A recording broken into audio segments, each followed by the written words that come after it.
You're on? Good, good. Yeah, I'm on now. Go ahead. Okay. All right, the long awaited imminent has begun. We are in the middle of a state of emergency right here in Israel, all across Israel. We were awoken to sirens at 8 in the morning, and it was simply to alert us that that Israel has begun attacks, and also the U.S. It turns out it was Israel and the U.S. together have begun attacks on Iran. The long-awaited attacks, the imminent, we have all been waiting for, has finally begun. So all of Israel has entered into a state of emergency, and the airspace has been closed, all events canceled, school canceled, everything is now on hold as we await the Iranian response. We saw this morning reports of, two missiles were launched at the north of the country. I don't know from where though. Okay, so I'm not sure from where. But there were reports that maybe it was from Yemen and Iran, just Iran. So Iran has apparently begun its revenge against Israel for the strikes this morning. So we saw videos of explosions in Tehran, and smoke rising from buildings. There are reports, I have not been able to confirm, that the target was the Ayatollah's home or a building that he's in. Now, but Iran is saying, oh no, he's in a safe place, and that this is that nothing's been affected over there. Everything is under control. But for now, we're assuming that this is going to go on for a while now. So what else can I tell you?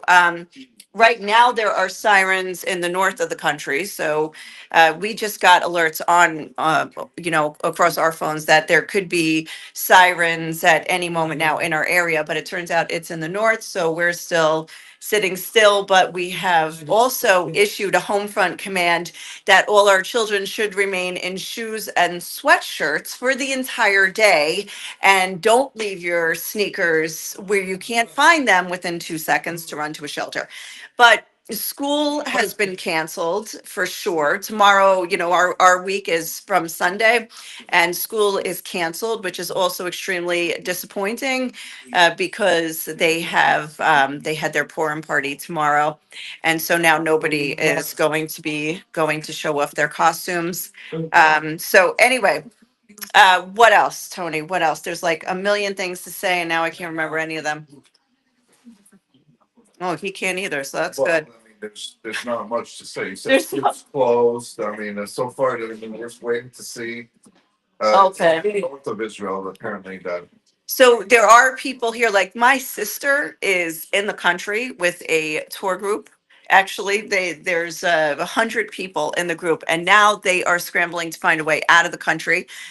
There's the airspace here is closed, so they're going to probably have to go through Egypt or Jordan. Well, probably Egypt, because Jordan will probably close its airspace because Jordan is in the flight path between Iran and Israel. So that's going to happen, and all right, so they're going to have to figure that out. Let me take you outside. Actually, we can take a look at the unbelievably peaceful day we have here. Peaceful and sunny.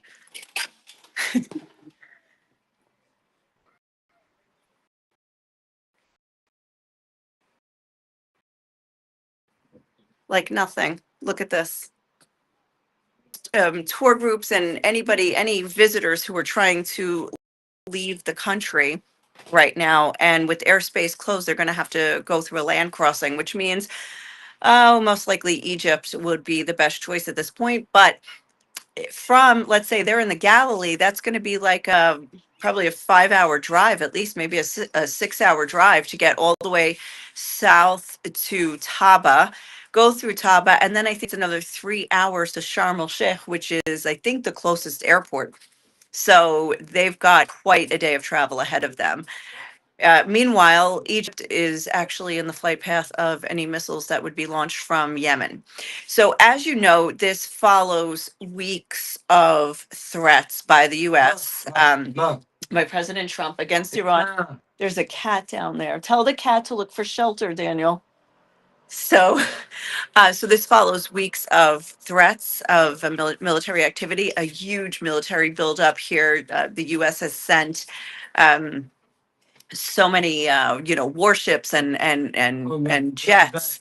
I read something like 200 fighter planes, U.S. fighter planes are in the region. And so this this also is just about less than the U.S. ambassador to Israel said there should be that they should that anybody who wanted to was authorized to they received authorization they could leave. So many so if any non-essential sleep they left yesterday. I think they also got buses to Egypt. I don't even think they got on planes apparently, although the airspace was closed yesterday. I even have friends that, like, my friend's husband and daughter just showed up yesterday for, him for work, and she just, came along for the trip, and now they are most likely going to be stuck here unless they also try to get out through Egypt. So anyway, so that's where we're at right now. So I'm going to end this live stream, but definitely will be um, jumping on for lives all throughout the day as events warrant. But this is just the beginning. We're still sitting here, not knowing if anything's going to happen. I know that they just heard, good, you're ready to go, Daniel. Daniel's ready to go.